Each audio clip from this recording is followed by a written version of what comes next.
It hurts. My neck hurts bad.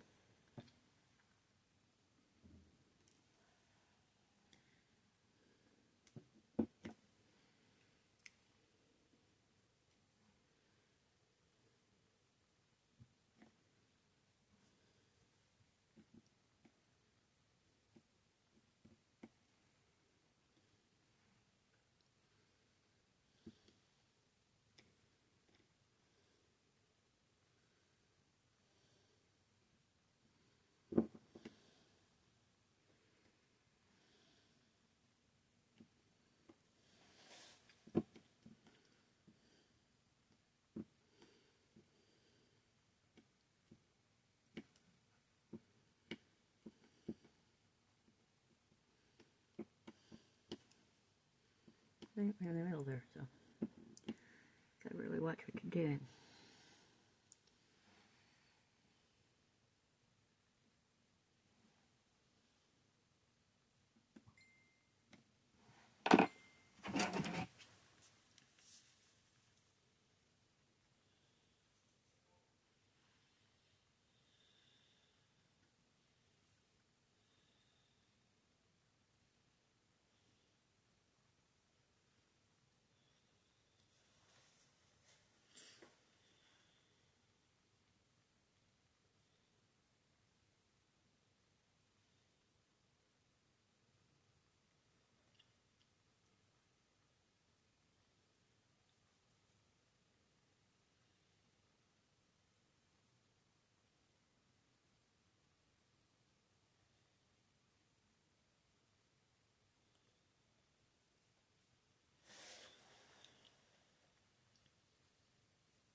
Hello there, darling.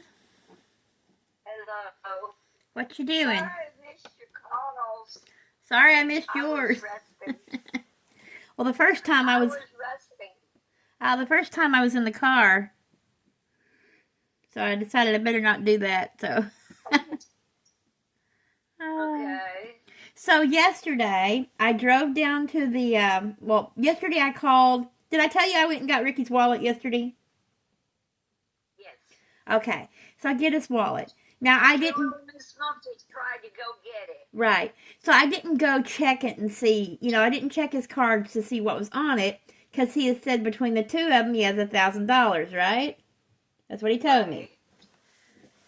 Well, I called the bondsman up this morning, and the bondsman met me at the jail today. Right. Yeah, Ricky has $4 on his Social Security card, and only Why? well, I know he paid a few bills, but he would have had possibly a little bit more money left on it than what he has told me, okay? Than what is really there. But I don't know how much he drank of it or how much he played on his, he buys shit for that stupid computer game he plays too, right? And if he was drunk and just spending his money left and right on the computer game, it adds up quickly. When you can buy a game toy or whatever it is online for an online game and it's $300, you got a problem. Okay? Now I'm not saying that's what he did, but he had $4 on that card when I met up with the bondsman today, and he had only gotten paid $400.14 from his job. There wasn't enough money to bond him out. We were short like $180, so he's still in jail. Okay. But it was kind of a waste of my trip up there last night to get the wallet, thinking, it's got the money on it. Well, not really a waste of my trip per se, but because I got his wallet so nobody else could get it. But I got it so I could bond him out. Right. You know what I'm saying? And there ain't enough money there to bond you out. Okay. And they changed the rules in January. It used to be before, even the guy was telling me, normally I could have took that $400 and bonded him out and he could have paid the $180. But at the beginning of January, they changed all that. We can't even take a title to a car or anything now because they've changed all the rules. So Ricky is still in the fucking jail because I could not get him out. I could not bond him out. I don't have $180. And Waddell ain't going to put down $180. You know what I'm saying? So he's still in jail. There's court on Monday. So I guess he just sit there. So all that screaming in the, or telling me How can you, find out what he spent? I can't. There ain't no way to figure it out. I don't have access to his Direct Express, account shit, and I don't have access to that. So it's whatever he spent, and chances are, Well, I'm just wondering, if you can get it when you go to court and find out whether or not Missy has, This is a different card and a different account. When they split up, he got a new card and a new account. She wouldn't have access to it. This is all him. Whatever he has spent has all him. You know what I'm saying? Okay. And I know that last month he bought something on one of his online games that was $100 and something. So, Yeah, that computer needs to go. Well, it wouldn't be just that computer. That computer is going to have to go anyway because he can't pay the payments if he's in jail. That's going to go anyway. But you can do that off of your phone when you're playing a game. So it's just, I'm just saying, apparently you drank so much you don't know what the fuck you had on your card, Right. So it's like, well, I guess you just sit there because I tried to come get you. Kind of embarrassing too. You've called the bondsman. My son's got money on his card. I'll come up there and sign to get him out, and no motherfucker ain't got that kind of money on his card. I looked at the dude and I said, well, I'm sorry I wasted your time, but I guess that's what happens when you're so fucking drunk you don't know what the fuck you're doing. Right. Kind of pissed me off, too. I was thinking, dude, really? Because he sat there in the middle of guardianship court on and on about how, he's got this amount of money on his card. Just get me out. I got the money on my card. Get me out.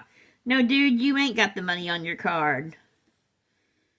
You just sit there fucking a little bit longer. Court's on Monday. Shit. Irritate me. And then this other son of a bitch. Sorry, Mama, but that's just the way it is. This other little sorry son of a bitch, as my mother would call. He was going to give me $150 towards my electricity bill, right? Right. I'm trying to see where he's at. I don't want him to walk in on me. Anywho, which is fine. But I had told him just give it to me because I'm the one that pays the bills. Because guess what? I'm the one that pays the bills. Right. It's been that way for the last 12 years that me and Waddell have been together. He hands me the money and I pay the fucking bills. So what do you do? Comes in here last night and he goes, Sister, I got a dilemma. I said, so what's your dilemma? I really need to tell your husband that I'm going to give you $150 so he'll know you have the money so the money gets put on a bill. I said, so walk your little white ass in there and tell that black man that you're giving me $150. If it'll make you feel better, you go in there and tell him. I said, he's going to look right at you and say, okay. I don't know what you're telling me for. Which is exactly what Waddell said to him. Okay, I don't know what you're telling me for. She pays the bills. Okay. It irritated me. As if to say, oh my God, my sister might put that money and use it on something other than a bill. I better tell her husband so he can check her and get her in line. Did he hand you the $150? No, I don't have it yet, neither does Waddell, because he ain't ready to leave yet. He ain't giving it to us till he's ready to leave.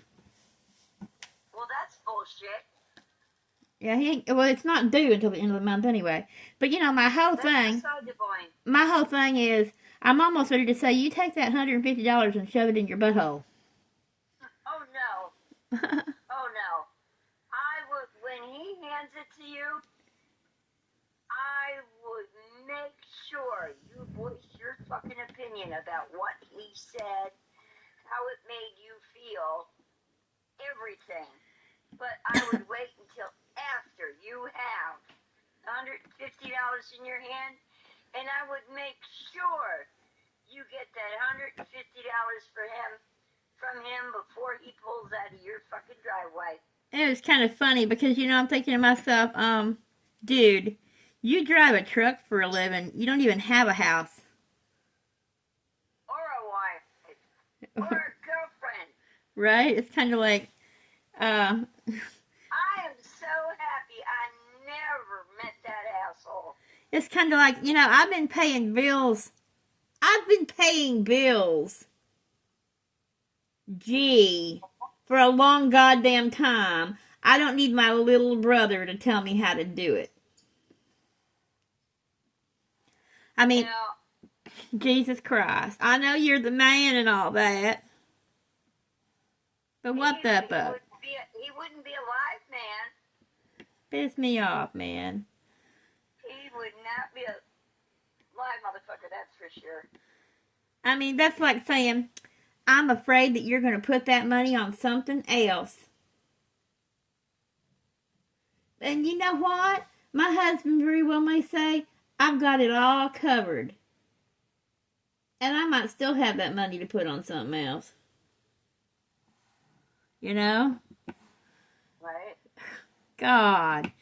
Kind of like, I don't want to give it to you and not tell your husband. How much is he paying y'all to live there?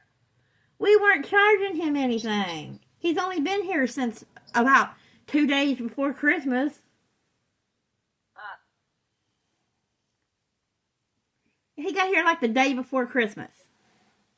You know? So he should have been offering because he ain't been eating in your house? No, and when he does, he buys it and puts it in here. He bought groceries and he's even fixed supper and done all that stuff. Anyway, no, my husband didn't, you know, tell him he had to pay anything to stay here. We had an empty room, and if he needed it, while he either got on his SSI or got unemployment or went to the doctor to get his eye surgery or whatnot, my husband wasn't charging him. But my whole point of it is, you're offering me the $150 to go towards my electricity bill because you knew it was high, right? But then you're going to turn around, oh, I got to tell your husband I'm giving it to you. So tell him. Yeah. You know, I mean, like, said, after he hands you that money, I would definitely have a lot to say. Like fucking crazy, you know what I'm saying? Thinking, dude, really? He acts like I'm right. Well, I told you, Maddie, making the comment that I suckered my husband into this house because I did all the paperwork and all that shit. And he couldn't have possibly known what he was buying. I was like, are you stupid? It's a veteran's loan. That means they had to have his DD 214 and all that shit. And his fucking ass had to be sitting there when the papers were signed. Exactly. I was looking at him like I said, are you stupid? So you think I got a Veterans United home loan without my husband's knowledge? Just because I'm the one that did all the footwork for it. I said, do you not understand I do all the footwork for everything? Every place we've ever rented, all the fucking bills are mostly in my name. Really, dude? Maybe you should actually know what the fuck you're talking about before you open your mouth. I said, what? You think I went and got this house without his knowledge? I said, you better go back and watch my motherfucking videos. Every single goddamn one of them. Because he's been in every motherfucking house we looked at. And I hate to tell you this, brother dear, but he wanted this house as much as I did. Or he wouldn't have signed the fucking piece of paper. You know? Jesus Christ. But that's how he acted. Like I went completely behind my husband's back. And did all that paperwork and all that shit since way back in January when we first started the shit, right? Or actually we started it the year before, right? Because you had to get your credit right and all that shit too, right? And I was thinking, really? That's just funny to me. I said, I'm mighty powerful, but I didn't know I was powerful enough to get a veteran's home loan without the veteran. You know? That's funny. That's just funny as fuck to me. It's like, really, dude? Wake up. Wake up. All he's done since he's been there is managed to insult you at every opportunity. Yep, I know. That's what he does. Well, I'd be damned if I'd let him get away with it. Oh, I get to be a bitch. I was outside a while ago. Here's a funny one for you. I was going to go get Ricky, right? And he was like, well, how's he going to take his vehicle if it ain't got a battery in it? I said, well, I guess he's going to open up the hood of his car and put the fucking battery back in it. Are you dumb? I said, the boy ain't stupid. He knows how to put a battery in his car. You know? Jesus. Swear to God.